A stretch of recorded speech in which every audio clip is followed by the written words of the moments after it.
Let's do it. Ladies and gentlemen, welcome to 261. I am your host, Keith Andrew. Along here with the talented and beautiful Karina. And I just want to say thank you for sticking with us and dealing with the Skype stupidity. Of course, thank you. Now, I'm going to ask you some easy questions, some hard-hitting ones. I'm going to push towards you, and you got to push back. You're supporting a good cause, making a new friend out of it. And starting off, what was your life like growing up? And did you do any sports growing up? Yeah, I did do some sports growing up, actually. I did a lot of swimming. And in Australia, swimming is compulsory, but I used to do it also outside of school because we had a pool very nearby our house. So I did that, and I played soccer and basketball, but I had to quit basketball because I was just too small. I just stopped growing, so they were like, I don't think you should be on the team anymore, which I totally respected. But yeah, soccer was my favorite, I think, and swimming. But soccer was just so fun. I could always slide under their legs and stuff. Well, you may be small, but you're beautiful. Oh, thank you, Keith. I'm a bad flirt. Thank you. It's very kind of you.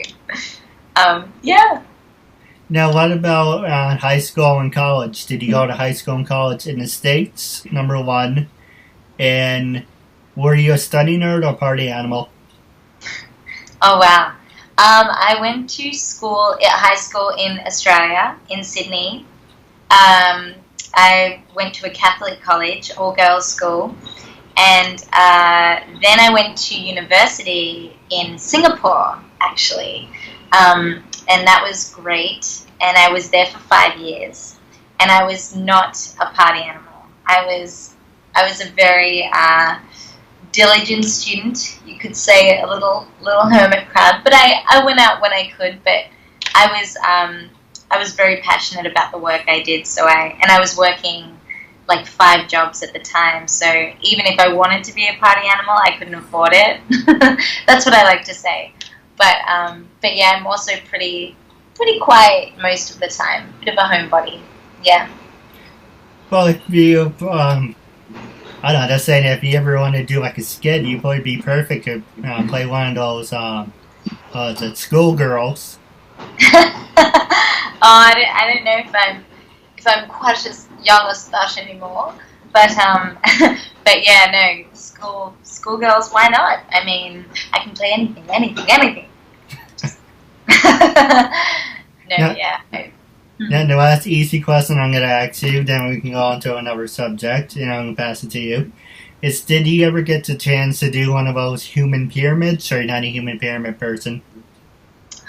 Oh, yeah, actually, I'm in a physical theatre company in New York called the Ume Group, and we do a lot of physical, lifting and a lot of climbing. So there has been several pyramids that have been made. I don't know, and I did some in school as well. They're fun. Have you been in the human pyramid? Where are you usually? I always wanted to do one, but if you're interested, maybe you can help me out.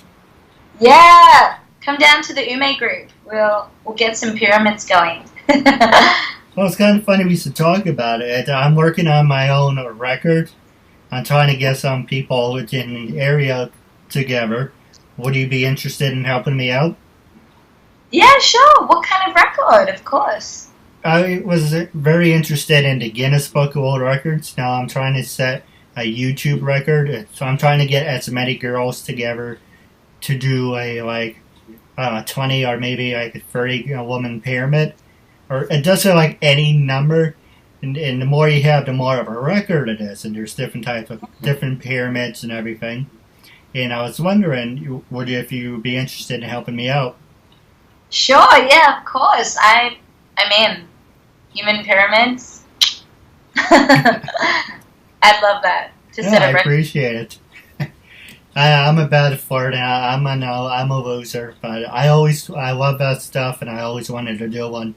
I love it. Guinness World Records is really, it's fascinating, like the fate of humans. Like, did you ever used to watch the Guinness World Record? I think there was a show about, yeah, did you Yep. used to, I used to love that show too. It's just fascinating, like, and there's a record for everything. Like I remember, do you remember the lady with the longest nails?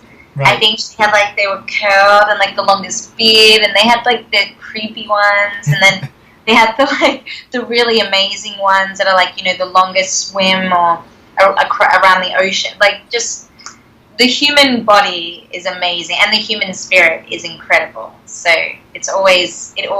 I want them to bring that show back. Maybe you'll be on it with your pyramid. Maybe, No. or it'll be on YouTube. Yeah. What's up? Well, just well, on the subject, how many of your friends do you think would be interested in helping us out? I mean, for a human pyramid on a record, I mean, I could just try and rally troops from everywhere. But I mean, this is New York, so they're probably like, I'll check my schedule. But we can try. We can definitely try and get that happening. But yeah. Well, I didn't mean to impose on you. I apologize. No, don't be silly. No, we could. I'm all for it. Let's do this. Let's make it happen. Then the next question I was going to ask is, have you ever been to Woodbury Commons, and where in New York are you based, if you don't mind me for asking? Sure. I haven't been to the place that you mentioned, unfortunately. And I'm in Brooklyn. I'm based in Brooklyn. No, I've been trying to get my own studio. And are you from Bayside, or are you near Bayside? Yeah, I'm Parkside Avenue, right next to Prospect Park. So it's like, I think Bayside is more south or east. I know the park sounds really familiar. My brother lives out there, and he used to live in Bay Ridge. Oh yeah, Bay Ridge. Yep. I know Bay Ridge. It's like further south. Yeah. I've heard great things about Bay Ridge too. Oh, it's really nice. Very, very expensive. Yeah, it's like, I think there's the water and there's boats and beautiful space. Yeah, it's really nice. Well, we can always talk more about that off the show. I just don't mean to, for people to think I'm flirting. Yeah, no, I love that. That's cool. Now, I'm going to pass this, before I pass this over to you, we're going to take a quick commercial break. And the first thing I want to promote is, and you're perfect for this because you're an actress, and for anyone who wants a I can't even talk today. Anyone who wants a celebrity endorsement from me, and for you should be on there. For a perfect, I can't even talk. I should have had that coffee when I had a chance. Oh, I know that feeling. I know it well. Don't sweat it. Also, I haven't done my interviews as of late, so I build up more of a hesitation. Oh, no. Yeah, it's just you and me. No, absolutely. So, basically, Celebrity VM, it's a perfect example. You came across it, and you say, oh, Keith is on there, and you can ask me anything, as long as it's not perverted. You know, you can say to me, hey, it's my birthday, my husband's getting married, or my kids like, you know, your impressions, or just in general, just say, can you give me a recommendation, can you give me a shout out? And for $20, I would say whatever you want. And there's other celebrities on there. There's Brooke Hogan, that one's $200. There's are you like TNA or WWE? Oh, I know of it, but I don't sadly follow it. Well, there's a bunch of TNA wrestlers, WWE. Let's see, there's Gail Kim, Madison Rain was on there, and they're still working on getting big names like Hulk Hogan and The Rock, but So cool. Dennis Rodman one's. Don't ask me why. Dennis Rodman one's $500. And I was like, yeah, I would be happy with the $500. What you gotta do, give me a 2-minute video? Hi, click. Oh, that's 500 well spent. Wow, yeah.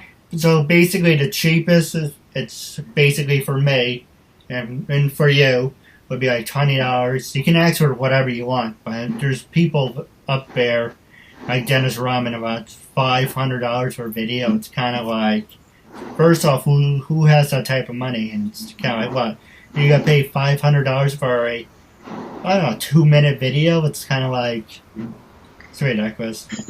Yeah. So go. Go ahead. I'm sorry.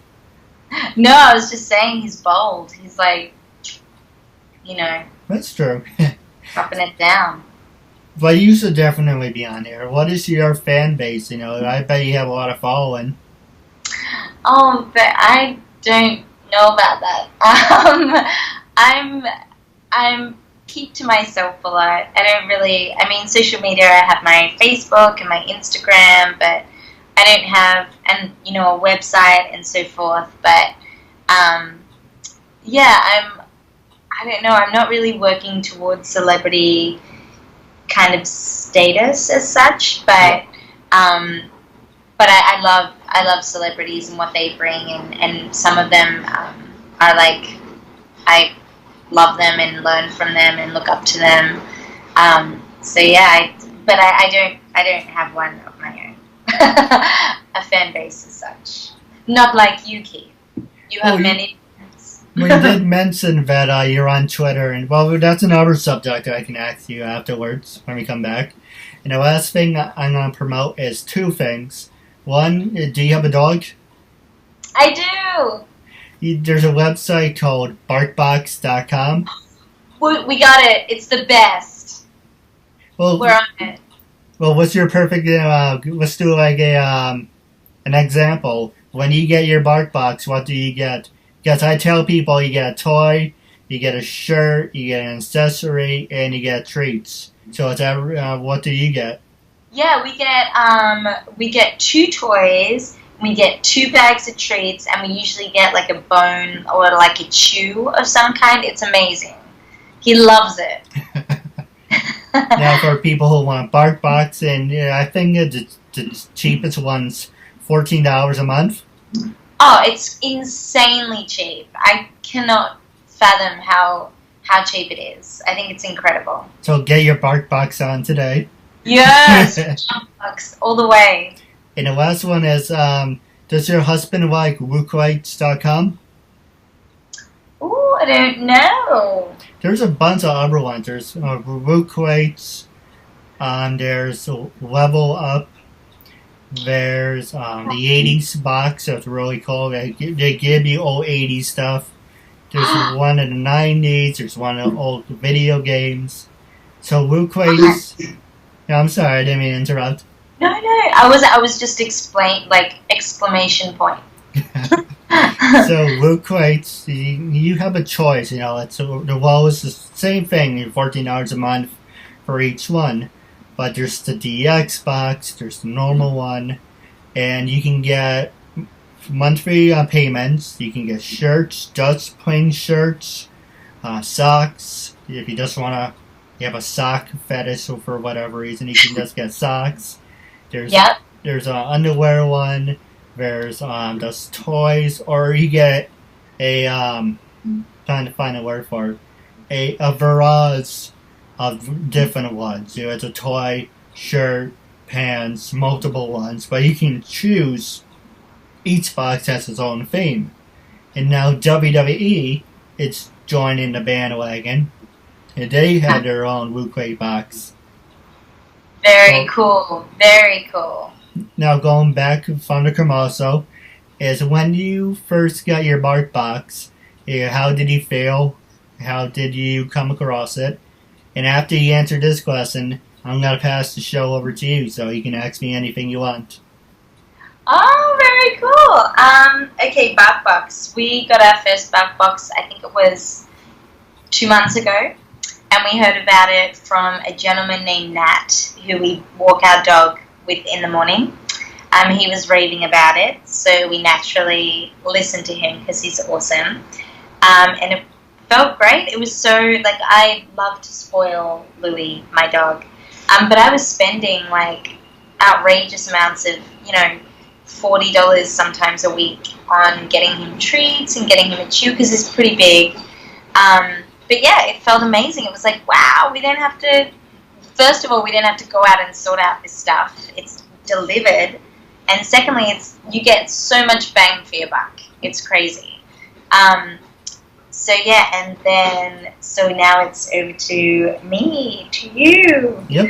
Excellent. So are you're native, are you based in New York?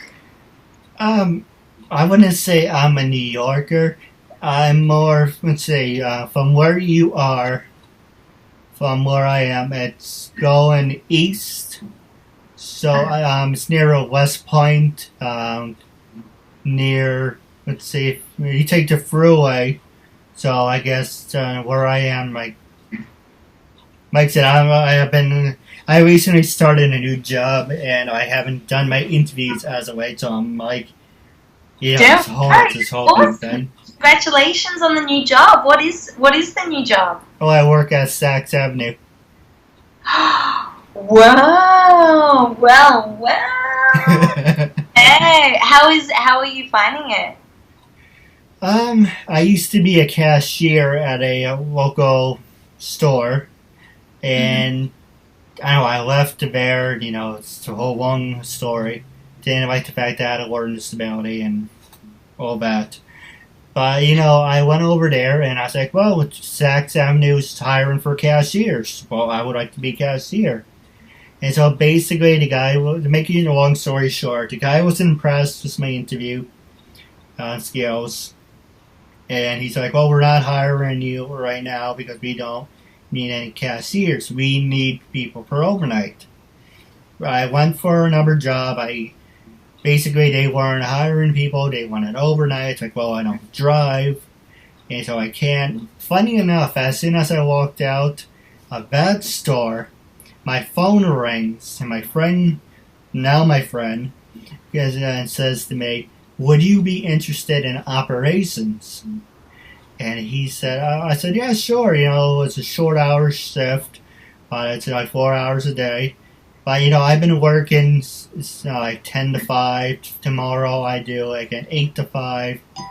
And it's different because I'm so used to doing one thing. I worked at North Face, I worked at Kiwi Toys. And so, I don't know, I guess I'm getting old. I'm only 28. Oh my God, stop. But, I was so used to going over the place. Now, when I used to work over as a cashier, I was like, oh, this is easy. I just stand here, the people come to me. But now I have to get back into the rhythm, run up and down the store. So today was my first actual business day. And I'm just taking it all in. It's a little overwhelming, but a lot of people says don't go to the other stores. You're in a very high quality maintenance store. Why would you want to go back and degrade yourself and go back to the other ones again? Well, I like Saks. It's so far, knock on wood, it's good. Yeah, that sounds awesome. What about you? You ever been there? I have. It was lovely. Yeah, it's like it's a classic. It's an iconic place. That's so cool to work somewhere like that. Like, just to say you work at Saks on Fifth Avenue, like, that's like, people will do a double take, No, absolutely. And if you're ever in the area, or if I'm ever in the city for an interview, we should definitely hang out. Yeah, that would be great. I used to work at Faya Schwartz and before it closed down. So yeah, I used to be like around there, like walk down to the Rockefeller Center and everything. Very cool place, cool area. Well, you should definitely come up to Woodbury Commons. It's basically how to describe Woodbury Commons is if you live in the area like I do, people hate it. They want nothing to do with it. But people from the city, from Canada, from Japan, they may not speak English, but once you say Woodbury Commons, their eyes will light up and say, "Oh, Wilbur Cummins, I know that place. Yes, Wilbur Cummins." And I thought you just said you don't speak English, but they know that word. Okay. But they know that word, yeah. And sail. And sail, yeah. Everyone knows that word. I like foreigners. That is, having fun. Yeah. What? Yeah. No, I was gonna say I do love your accent, by the way. Oh, thank you. It's very twangy. I know. I sound different. I like your accent. I don't have one, though. I know. It's always like, oh, yeah. Well. So ask me anything you want. Gloves off. I'm an open book. Like I said, you're supporting a new cause, making a new friend out of it. I already embarrassed myself by telling you I love human pyramids with girls only. So basically, this is your time. You can promote anything. Go ahead. Sure. What's your favorite hobby in your spare time when you're not working and interviewing and so forth? When I was younger, I would say building stuff. I occasionally go to Home Depot and I would look at my house, and you probably think this is funny. If you give me like a piece of wood and a screw and nails, I can probably put something together. So I'm looking at the porch and the back of my house. My dad's like, "Oh, we want a deck. We need to put cement and everything." It's like, "Oh, I can do it." It's like, yeah, no, that's not gonna happen. My dad wanted to kill me. Here's a funny story. It's it's 2016. Don't ask me why. It seemed like a good idea at the time. I had really good intentions. Back in 2009, 2010, my dad was thinking about getting the house, trying to find a word for it. Validated? Oh, yeah. Appraised, yeah. Appraised. And I suck at words. No, you don't. You're great. It's funny. It's funny. I can say words, but if you ask me to spell it, I can't. I can't spell if my wife depended on it. I'm with you 1,000%. I got told in like year 8, my English teacher, she was like, she will never be a good speller. She's horrendous. Even to this day, I'm like, continue, please. So my dad wanted to get the house appraised, and I was like, well, wouldn't it be nice to paint the fence? So it sounds nice on paper. So what I didn't realize, and what I was being told over and over and then sink in, was because it was a wooden fence, and if you put paint on it, it will absorb it. So basically, I painted half the fence. The wood kept disappearing, the paint, because it was being absorbed. So my dad came back and he said, he said his first reaction was, I should just pull out and keep on driving. But he saw me. It's like, you're lucky I don't beat the living shit out of you. Oh my gosh. Because it looks like a nice fence. Now it looks like white trash lives here. So he said, well, you only painted half of it. You might as well paint the rest of it. So the good news is we had a storm was after Hurricane Sandy. Oh, wow. We had a big upper storm and it knocked the fence down.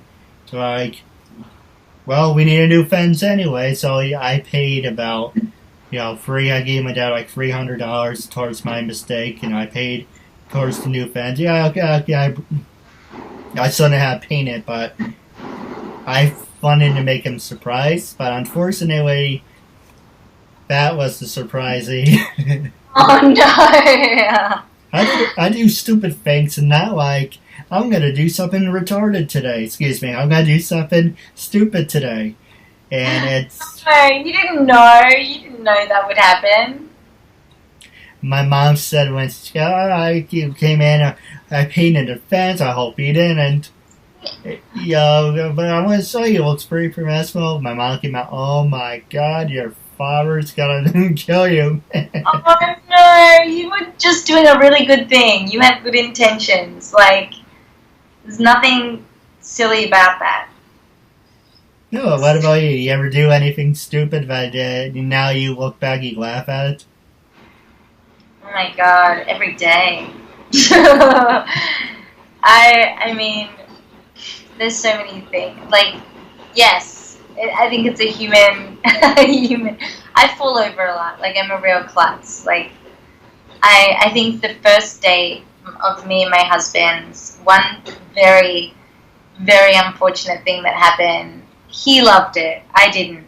Was we were walking down this kind of narrow path in between these bars. So there are all these people kind of sitting down having a drink, and because I'm clumsy, I fell, and this beer fell all over this man and his computer. And I was like, oh my god, I'm so sorry. Like, I was just like profusely apologizing, and he was just like, please leave. Just leave me alone.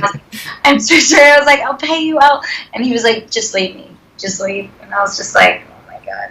And it was our first date. It was just nightmare. But, I mean, it worked. I don't know how, but it was a success. So, but yeah, no, silly things rules. What about, you worked in retail. Do you have any funny retail stories? Oh my god, I did work in retail. I have. I used to work in a place called Golo.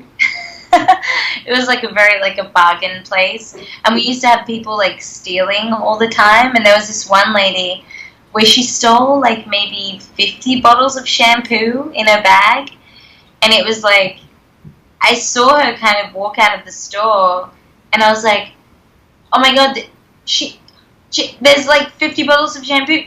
And like we had a butcher shop like that faced us, and one of the butcher men like ran out after her with a butcher's knife and was chasing her, and so she dropped all the shampoos, and like he saved us. But that's like one story that I'm like, oh my god, retail, so weird.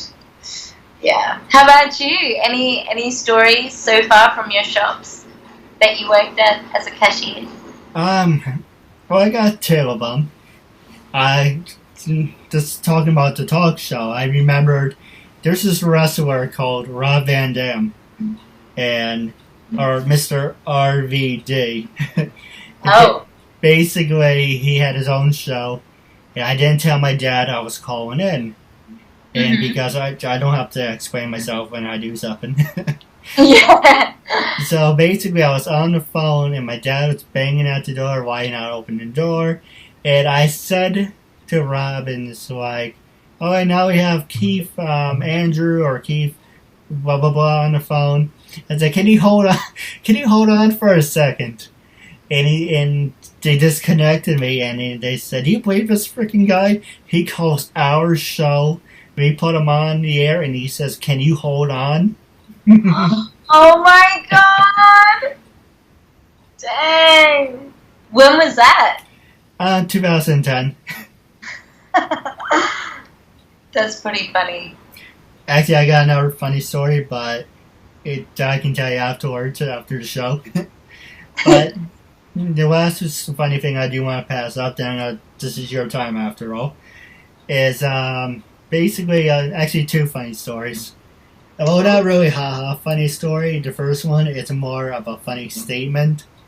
This guy, and by the way, for our listeners, it's uncensored, freedom of speech, freedom of self-expression, so you can curse if you want to. So I said it in the beginning, but I was walking around the Commons waiting for my parents to pick me up. I don't drive. And this guy said to his wife, this place is really nice, but it's in the middle of fucking nowhere. Oh dang! Yeah. So I started bent my lip, and I walked past, and I just shook my head and started to laugh. Yeah, and a funny story from my job that I got today. Well, yesterday. This woman said I was on hold for a whole hour. Ma'am, you weren't on hold for a whole hour. You were on hold for 10 minutes. Oh, it's disrespectful to put me on hold, ma'am. I'm helping the customer. On and on and on. It's like, well, what do you want me to do? Do you want to put me on hold? Okay. Ma'am, I'm going to put you on hold. For the love of God, don't put me on cut. You're like, bye-bye. Oh, man. Hold is, yeah. Wow. So you have to answer phones too? Or that was a story? Oh, that's the story I overheard. Beep, beep. Hold is very powerful. It's a powerful tool. Actually, I do have one thing. When I was working at my cashier job, I said, wouldn't it be funny to pay someone in ones? And this guy was a real asshole anyway. So I purposely used all the 10s and all the 5s and the 20s. So I had 120. His change is 40. So it's like, here's a 20. I want 21, 22, 23. It's like, is there any way you can give me the change? 24, 25, 26. Okay. And I just said, here you go. But where am I supposed to go? Says, oh no, my mistake was, I said, go to guest services. And they said, can I cast these ones in for 10s? I should have said, go to Best Buy next door and cast in all these ones. So they walked over, my master said, Keith, we can't do that. That's not funny. We can't do it. It's like, what? That's all I had. I had ones. Could have been worse. I could have paid you in quarters. I know! That would have been kind of amazing, but awful. Keith, why I order? Your manager. That's very funny. Retail is very interesting because you always have great stories because it's it's just people interacting all day. So there's just so many characters and people and crazy things. No, absolutely. Now, the question I was going to ask you earlier is for you about your fan base. Does that... Well, actually, last subject I want to ask you is how did you start becoming an actress? Because you are beautiful, you do have the looks for it. Number one. Thanks, Kate. I'm a bad fart. But I'll send you a check. And does your social media have... second question, does your social media have an impact? Meaning, how many followers do you have on Facebook and Twitter? And does that influence you getting more parts? That is a good question. I think I do have a website, and I don't take note of my followers on Twitter or Facebook or Instagram as much as I probably should. I guess I've been rebelling against that. I know that it's important to have a social media presence, and it can definitely influence the amount of work that you get and the roles. And I hear that, some directors actually do, and casting agents do ask you before they represent you, how many followers you have and so forth. But for me personally, I'm not interested in that kind of area of it. It just overwhelms me. I can't. I appreciate the people who can and who have over thousands and thousands of followers. I think that's incredible, and it's who are business savvy and so forth. But it's just not my cup of tea. No, I understand. And when I was doing the application for my current job, one of the questions they asked me is, do you have social media? And I was like, all right, this should be very, very interesting. And so I said, maybe.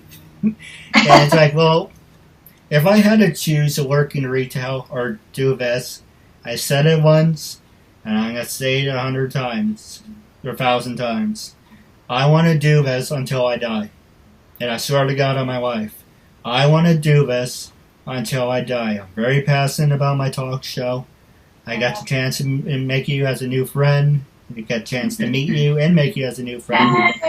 And this is what I want to do for the rest of my life. Working in retail is not what I want to do for the rest of my life.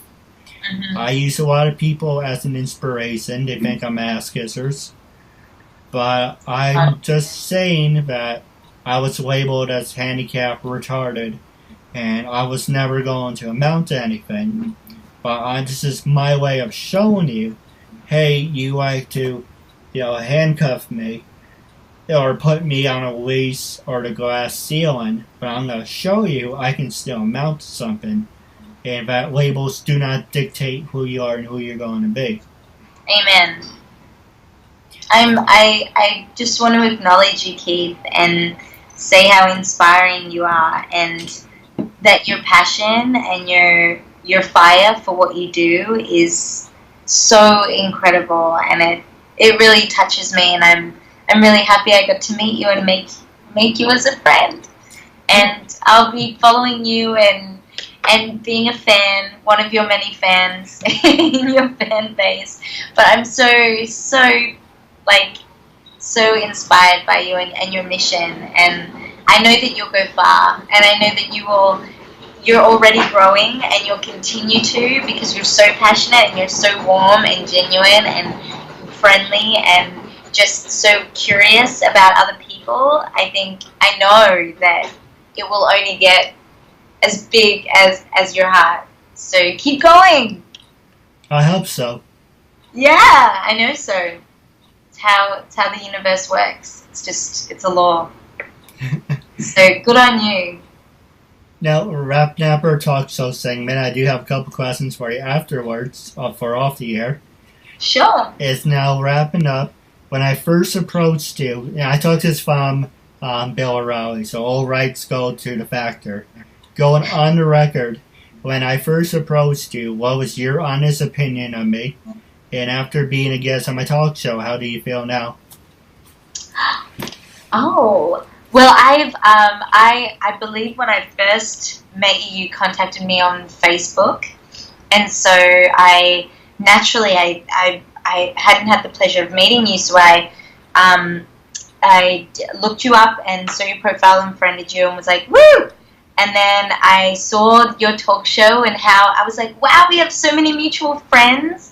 And I did look up some of your interviews, and they were awesome. And I was very inspired. Like, I saw your mission statement, and I thought that what you were doing was really not only proactive and really artistic and creative, but really inspiring. Like, I look up to people who do things, like who want to do things and follow their passions and so forth. So I didn't really know, we spoke on, I think, Facebook and things, so I knew how cool you were, and you were always very friendly and sweet. But like meeting you, it's like, it's another level. It only makes me even more happy to have been a part of your show and honored to be on it, because you're so, like, awesome. No, I appreciate it. Now, wrapping up our interview segment, was there anything you wanted to tell, or any funny stories, or anything you wanted to plug? Oh my gosh, anything I want to tell or put? No, let's make the world a better place. Let's be bolder and braver and love harder and love stronger. That's what I'm working on. All right, well, wrapping up the interview segment, I just want to thank you, and it was a real honor and privilege to have you on the show, and I'm looking forward to building a friendship with you as well. Thank you, Keith. Me too. Ditto. Thank you for having me again.